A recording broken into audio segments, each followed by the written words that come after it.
Queridos hermanos, el libro de los Hechos de los Apóstoles nos presenta la predicación de San Pablo en muchos lugares. Sucede que esa predicación dio poco fruto y le trajo graves problemas. Fue perseguido, fue rechazado, especialmente en las sinagogas de los judíos. Examinemos un momento este fracaso del apóstol. No es que le faltara preparación, era una de las personas con mayor y mejor preparación en todo el mundo, y no estoy exagerando. Desde jovencito se había aplicado al conocimiento de las Escrituras, había tenido el mejor maestro que existía en esa época sobre la ley judía, un hombre llamado Gamaliel. Él era inteligente, muy inteligente, aprovechado, hablaba 2 o probablemente 3 idiomas. No era que le faltara preparación, tampoco le faltaba virtud. En su juventud, practicante estricto de la ley de Moisés, después de su conversión, enamorado del camino de Jesucristo. Era tan recta su vida que él era capaz de decir con humildad y con realismo: imítenme a mí, así como yo estoy imitando a Cristo. Imagínense la calidad de vida que llevaba él, que podía ponerse como referencia a sí mismo: imítenme a mí. No le faltaba entonces conocimiento, no le faltaba virtud, tampoco le faltaba fuerza del Espíritu Santo. Los muchísimos milagros que Dios le concedió hacer, de toda clase, curaciones, resurrección de muertos, exorcismos, todo eso demuestra poder del Espíritu Santo en abundancia, como ciertamente era necesario para su misión. Entonces uno se hace esta pregunta: semejante predicador, tan altísima calidad de apóstol y de ser humano, con tanta unción del cielo, y fracasando. Claro que por otro lado, eso también trae un poquito de consuelo para nosotros, que ciertamente llevamos una existencia mucho más sencilla y con más grietas, porque uno, sin que sea un consuelo para la mediocridad, uno tiene que entender que no todo depende de uno. Pero volvamos a la pregunta: ¿qué falló? Un hombre virtuoso, muy preparado, muy lleno de Dios, con la fuerza del Espíritu. Evidentemente el problema no estaba del lado de él. En muchas de estas sinagogas empezaron escuchándolo con atención, como vimos en la primera lectura de hoy, como fue el caso en la ciudad de Antioquía de Pisidia. Empezaron oyéndolo con atención. Y la lectura nos trae un fragmento del discurso de Pablo. Usted ve que era una persona estructurada y que tenía un conocimiento profundo y de corazón de la historia del pueblo de Dios. Entonces él lo que empieza a hacer siempre en las sinagogas es como un recuento de la historia de lo que Dios ha hecho con su pueblo elegido. Esa es una manera de conectar con sus oyentes, una manera de decir: somos de los mismos, una manera de abrir los corazones hasta donde eso es posible,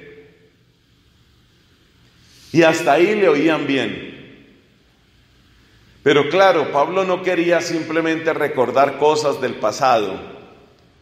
Él quería hablar del centro de su alma, del amor de su alma, que es Jesucristo. Y por eso vemos que en el pasaje de hoy ya él llega a Jesucristo y dice: según lo prometido, Dios sacó de su descendencia, de la descendencia de David, un Salvador para Israel, Jesús. ¿A quiénes les estaba hablando?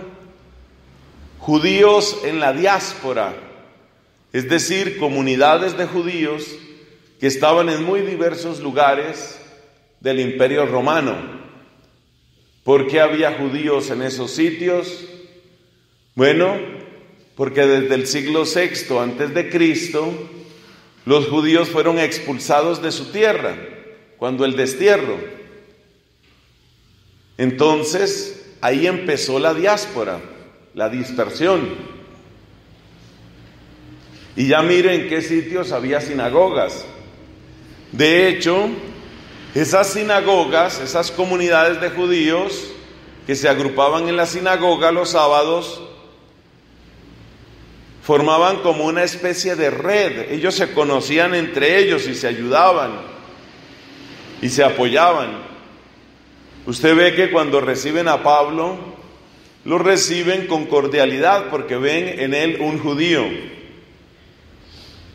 Le dan la palabra, es un visitante judío que llega del extranjero y le dan la palabra. Después de que se hicieron las lecturas de las Escrituras, le dicen a él: hable, si tiene algo para exhortar al pueblo, hable.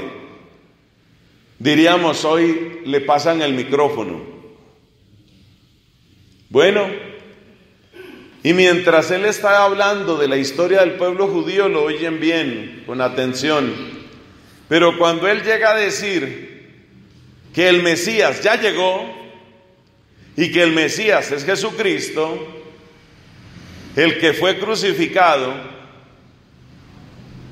el que murió como un fracasado, a ojos humanos, claro, el que murió como un fracasado a ojos humanos en la cruz, cuando ya Pablo llega a ese punto, ya las cosas se complican. Si usted sigue asistiendo a la misa entre semana, usted va a ver que mañana sigue el discurso de Pablo y usted va a ver después cómo termina ese discurso y termina mal. La gente se levanta contra Pablo. No nos venga a decir que ese Jesús, el crucificado que usted dice que ha resucitado, que ese es nuestro Mesías. Y ahí está el fracaso de Pablo. No nos venga a decir que ese es el Mesías. Nosotros sí estamos esperando el Mesías, pero no nos diga que el Mesías es ese. Eso sí no lo venga a decir. O sea que el rechazo tiene su origen en que el Mesías que ellos estaban esperando era una cosa diferente. Muchos de ellos, como también pasó en la tierra de Jesús y en el tiempo de Jesús, muchos de ellos estaban esperando un Mesías que restaurara el reino de David. Fíjese que incluso resucitado ya Cristo, si puede haber cosa asombrosa en esta tierra es eso, que alguien resucite. Imagínese usted una persona que usted vio morir y vio muerto y que luego está vivo y glorioso. Y Cristo resucitado, nos dice el capítulo 1 de Hechos de los Apóstoles, se aparece a sus apóstoles. Yo no me imagino la emoción que eso podría producir, pero en medio de ese diálogo, nos dice el capítulo 1 de Hechos de los Apóstoles, que la pregunta que le hacen es: ¿y ahora sí vas a restaurar el reino de Israel? Está venciendo a la muerte. Y ellos lo que quieren es que venza a los romanos. Ha vencido a Satanás y ellos lo que quieren es que expulse a los romanos. Es el triunfador sobre el pecado y a ellos lo que les preocupa es cuándo vamos a volver a tener un reino nuestro. Estaban apegados a esa solución. Y cuando uno está apegado a una solución y cuando uno quiere imponerle su plan a Dios, ya puede Dios enviar al Mesías, ya puede Dios contarnos que el Mesías ya llegó por boca de un hombre santo como San Pablo, y uno no ve nada, porque no se parece a lo que yo estoy esperando. Y ese es el centro del mensaje que yo quisiera compartir hoy. ¿Cuáles son las condiciones que le ponemos a Dios? Porque aquellos judíos, que sin duda habían padecido mucho, tenían una idea fija: el Mesías tiene que ser vencedor sobre este imperio pagano, impío y puerco que es el imperio romano, y tiene que devolverle la gloria a Israel, y ese sí es el Mesías que esperamos. Y cuando uno le quiere imponer el plan a Dios, lo que Dios le da a uno no está conforme, y uno se lo pierde, y uno lo rechaza. Y en el caso de Pablo, fíjese lo grave: rechazan a Dios y entonces rechazan al mensajero de Dios, porque no se parece a lo que yo estaba pensando. De ahí viene la aplicación que uno tiene que hacer en su propia vida. ¿No será que yo le estoy imponiendo ideas mías a Dios? En el Antiguo Testamento también se cuenta la historia de un hombre, por allá en la época del profeta Eliseo. Era un hombre leproso, se llamaba Naamán, no era judío, él era sirio. Naamán estaba leproso y lo mandan donde el profeta Eliseo, judío por supuesto, hebreo, israelita. Va Naamán, llega a la casa del profeta y el profeta ni siquiera lo saluda, sino que le manda a decir con un ayudante: vaya y dígale a ese señor que se lave 7 veces en el río Jordán y que con eso se cura. Y Naamán salió de esa casa, o de la puerta de esa casa, porque creo que no entró, echando pestes. Y mire las palabras de Naamán: yo pensaba que el profeta iba a salir en persona, que me iba a poner las manos, que iba a hacer unas oraciones y entonces me iba a curar, pero ni siquiera me saludó el mugroso profeta. Bueno, no dice exactamente así, pero parecido. Ni siquiera me saludó. Perdí mi viaje. Bonita la gracia yo aquí, haciendo nada. Me voy. Y renegaba. Y entonces le dice uno de sus ayudantes, que parece que tenía mejor cabeza que el general Naamán, le dice: si el profeta te hubiera mandado una cosa difícil, ¿la hubieras hecho? Pues sí. Lo único que te está pidiendo es que vayas al Jordán, que está aquí nomás. Vamos, mejor vamos. Y este hombre, aunque seguía rezongando, finalmente fue y se lavó 7 veces. ¿Y qué cree usted? Quedó perfectamente curado. Entonces hay personas que están así, obsesionadas con un determinado tema. que a mí me tienen que hacer una liberación. Yo tengo un problema, un maleficio, me tienen que hacer una liberación. Pero Dios te está ofreciendo los sacramentos, te está ofreciendo la bendición de su presencia. No, a mí si no me hacen una liberación, no cambia nada, ni yo no voy a hacer nada, aquí no va a pasar nada. Entonces uno se endurece porque uno le pone condiciones a Dios. Y hay personas así, obsesionadas con el tema de un maleficio, con el tema de una liberación, y tiene que ser así. Otro tipo de drama que también pasa, la persona que tiene una enfermedad. Diosito, sáname de mi enfermedad, sáname de mi enfermedad. Que va a venir un padre Advaitama que tiene carisma de sanación, eso llega a la cantidad de gente y allá llega este hombre, sáname de mi enfermedad. Pero el padrecito parece que no le alcanzó el poder para sanar al viejito entonces el hombre sigue enfermo. Entonces me voy donde otro padrecito, a ver si ese sí me sana, y me voy donde el otro, y si no, pues me iré donde los brujos, a ver si allá me sanan. ¿Ve? Entonces llega el momento en el que uno está rechazando a Dios, porque uno le quiere imponer su plan a Dios. Tiene que ser a mi gusto. ¿Qué es lo correcto? Lo correcto es decirle al Señor: yo pongo mi plena confianza en ti, yo estoy en tus manos, como tú me quieras llevar está bien, yo sé que tú me amas, yo creo en tu poder. Si me vas a llevar por el dolor será. Si me vas a llevar por la prueba será.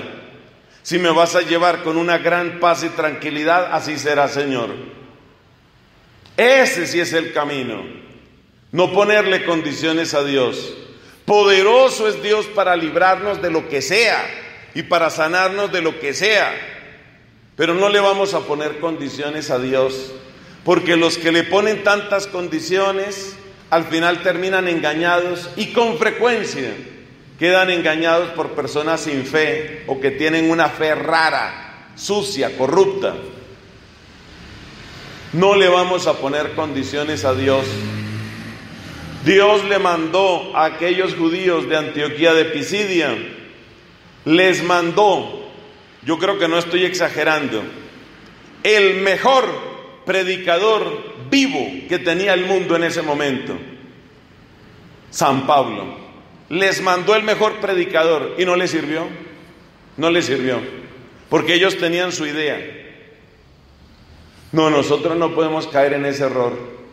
Lo nuestro tiene que ser un acto de absoluta confianza, como dice hermosamente la fiesta de la misericordia que tuvimos hace unas semanas.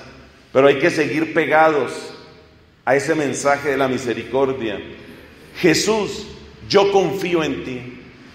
Hermanos, esa palabra hay que decirla y repetirla. Jesús, yo confío en ti. Y hay que decirla de corazón.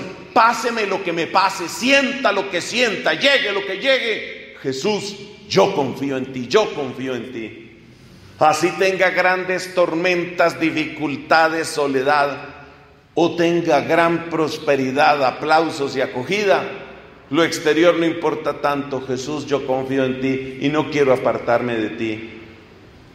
Y con esas palabras usted puede derrotar muchas astucias que tiene el enemigo, porque en el fondo esa sí es astucia del enemigo, que uno se endurezca tercamente con que ese tiene que ser el camino, y ese endurecimiento es el que lo lleva a uno a perderse mucha cosa buena de Dios. Sigamos esta celebración pidiéndole al Señor esa gracia, y a la vez desde ya diciendo en nuestro corazón: yo confío en ti. Pero así usted procure que le salga, como dice la Biblia, de los riñones, que le salga de los riñones, de las entrañas: Jesús, Jesús, yo confío en ti. Mire, eso tiene una fuerza muy grande, que es el mismo mensaje que ya decían nuestras abuelitas: Sagrado Corazón de Jesús, en vos confío. Es eso. La iglesia no ha cambiado, en el fondo es lo mismo. Yo confío en ti, confío en tu amor, como tú me quieras llevar. Yo no voy a discutir contigo, yo no me voy a angustiar. Yo tengo toda mi paz y mi consuelo en ti, Señor. Amén.